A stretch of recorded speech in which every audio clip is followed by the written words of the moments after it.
Question 4, Alistair Allen. Ask the First Minister whether the Scottish Government will make representations to the UK Government regarding the proposal by the Maritime and Coast Guard Agency to reduce the number of Coast Guard stations in light of their role in protecting Scotland's marine and coastal environment. Minister. Well, can I thank Alistair Allen for his question and bringing this issue to the attention of Parliament. I don't think, although there has been quite substantial publicity that with everything else that has been happening, the significance of this has been particularly understood. It would have a significant impact on Alistair Allen's constituency, and I can tell him that Richard Lochhead has written to the UK Government highlighting our grave concerns in this matter. Scotland is a maritime nation with one of the longest coastlines in Europe. That is reflected in the importance of our maritime industries, such as fishing, which generates tens of millions, oil and gas, which generates billions, the growing offshore renewable sector, which will also generate billions.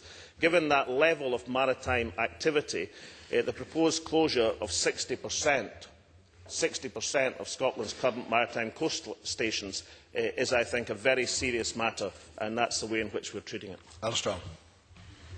I thank the First Minister for his reply. Will the First Minister agree that the proposals to reduce 5 Coast Guard stations in Scotland to 1 full-time and 1 part-time would imply that calls at night from any vessel in difficulty off a vast area of the Scottish coastline and indeed far into the North Atlantic would be taken by a single centre staffed by people who could not possibly be expected to have local knowledge?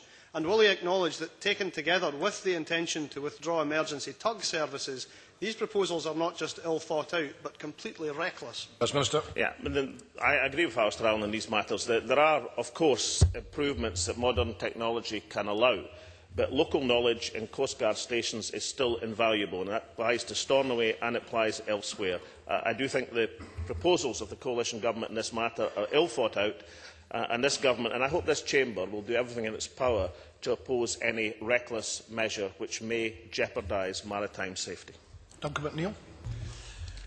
The First Minister will be aware that the announcement last week of the consultation to modernise the services will, as a result, end in the closure of Clyde Coast Guard Station in Greenock. This station looks after the Clyde, the busiest gateway to our shores from Europe and the UK. It manages traffic of MOD and submarines, significant ferry routes, cargo traffic and an increasing cruise ships. The result of this proposal will ensure that these services will be looked after from Belfast, Stornoway or Liverpool. Can the First Minister convey in the strongest terms that this Parliament, I am sure, believes that these proposals, as set out, are not only daft but dangerous? First Minister. I find myself at this Christmas time agreeing with Duncan McNeill on these matters. I have to say, in the ghost of Christmas past, I was concerned about the last round of closures in Coast Guard stations, which occurred, of course, in the year 2000. But the UK Government's consultation document, I was disappointed in a number of ways. It does not list the devolved administrations, any of the devolved administrations, as consultees, and we were informed about the proposals at the same time as they were announced to the Westminster Government. I do not regard that as adequate consultation, but of much more importance is the inherent danger in the nature of some of the proposals. And I do believe that, given the wealth and the industry and the activity round Scotland's coastline, if we can unite as a Parliament in this proposal, then at the very least we can secure some mitigation of these extreme proposals. So I will be marching arm in arm with Duncan McNeill against these reckless proposals, and together our united efforts will secure a victory for Scotland. Liam MacArthur. Thank you. Can I very much echo the sentiments expressed by Alistair Allen? As the First Minister will be aware, over recent years successive fisheries deals have resulted in many vessels being forced to steam further west and north to avoid putting pressure on cod stocks. Does he agree that this is just one further example of why the Stornoway and Lerwick Coast Guard stations must both be retained? And will he do all he can to ensure that these two key stations are not played one off against the other? Yes, I agree with that, and it should also be said that the lower number of fishing vessels also means that the automatic response of any vessel in the fishing community to come to aid of any other vessel in distress is not always practical or available, which makes it all the more important that the coordination through the Coast Guard is as good as it possibly can be. I would have thought any of us from a maritime constituency, wherever it is round the coast, will understand that. But I do think all of this chamber will understand and emphasise the importance and paramount importance of safety in these matters. And these proposals, and they are proposals at this stage, must be subjected to the most intense scrutiny by this Parliament and the intense campaigning to ensure the safety of all of our maritime industries. Question 5, Malcolm Chisholm. To ask the First Minister what assessment the Scottish Government has made of the impact of large-scale biomass plants on its climate change objectives. First Minister. Well, biomass, particularly renewable heat, can help meet the emissions reduction targets in the Scottish Government's world-leading Climate Change Act. Our policy is to promote the use of biomass plants for heat-only or combined heat and power. Relatively small new plants can bring the greatest benefits to communities and local supply chains and maximise the efficient use of the fuel source. Individual applications for these smaller plants are, of course, considered locally.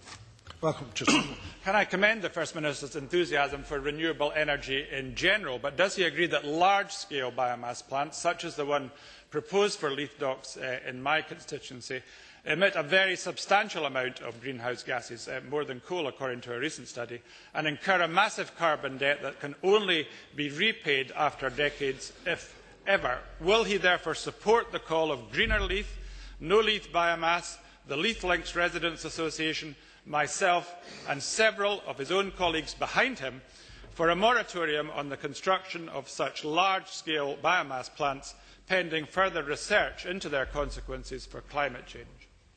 Well, as a former Minister, Malcolm Chisholm is well aware that I can't comment on the detail of any individual application which we are likely to receive for determination. But I should say that we haven't yet formally received the application for the biomass generating station at Leith. The application is currently undergoing a check versus a scoping opinion to ensure all elements requested by the consultees have been considered.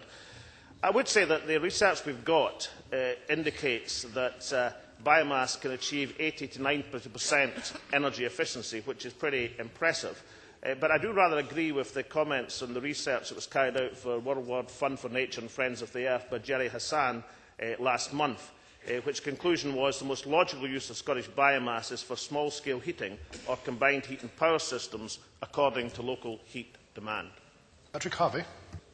Thank you, Presiding Officer. The First Minister, in responding to Malcolm Chisholm's question about climate change objectives, again praises the Government's Climate Change Act, which sadly they were in breach of for several months earlier this year by failing to set climate emission reduction targets. The next such objective, legally defined for the end of this month, is the publication of the Government's proposals on public engagement on climate change objectives.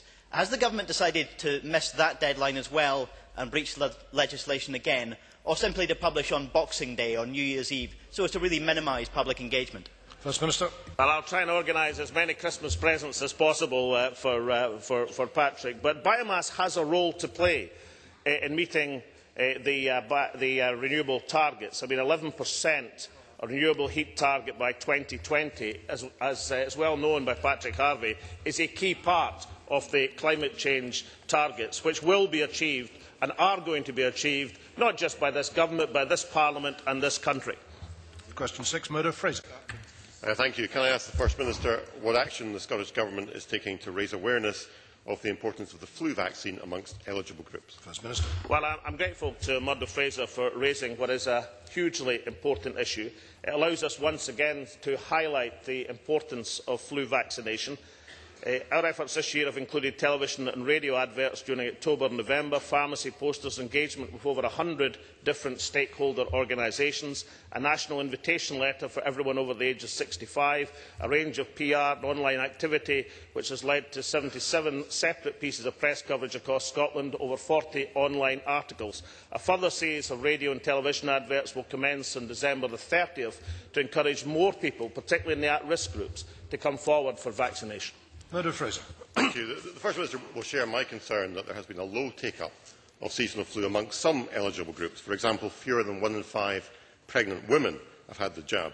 Now, I don't know if the First Minister himself falls within an eligible group, but I was interested to read in one newspaper at the weekend that he was described as being and I quote, a wee softie who hides behind a rather macho facade. Is the First Minister too much of a softie not to have had his own flu jab? First Minister. Delighted to tell Murdo Fraser I'm receiving the JAG tomorrow afternoon in Mintlaw surgery. And indeed he is correct that I'm in one of the at-risk groups of chest infection. I think, however, I would draw particular attention to the issue of pregnant women who are particularly at risk from some aspects of the flu virus circulating. Our take-up rate in Scotland is higher than this time last year. It's incidentally much higher than it is in England at the present moment. I don't think the decision to withdraw the advertising campaign in England, the paid advertising campaign, was a particularly sensible one, and neither does the Chief Medical Officer. But I am grateful to Murdo Fraser for drawing attention to this subject, because although the take-up rate is higher than last year, it's not high enough, hence the renewed advertising campaign. I know you believe that I'm overcoming my softiness in order to get the JAG myself. I would encourage everyone in the at-risk groups to get the vaccination. It's the best protection possible against the flu virus, and in particular, I would encourage pregnant women to, in the interests of the families, the unborn child, to join the uptake of the flu virus. Contact a doctor, get the flu vaccination. It's the best protection you can possibly have. That concludes questions to the First Minister, and we come to decision time. And there are two questions to be put as a result of today's business. The first is that motion 7644 in the name of Bruce Crawford on committee membership be agreed to. Are we all agreed? The second is that motion 7646 in the name of Bruce Crawford on substitution on committees be agreed to. Are we all agreed? Those are both agreed. I close this meeting of Parliament and wish you all a very happy recess.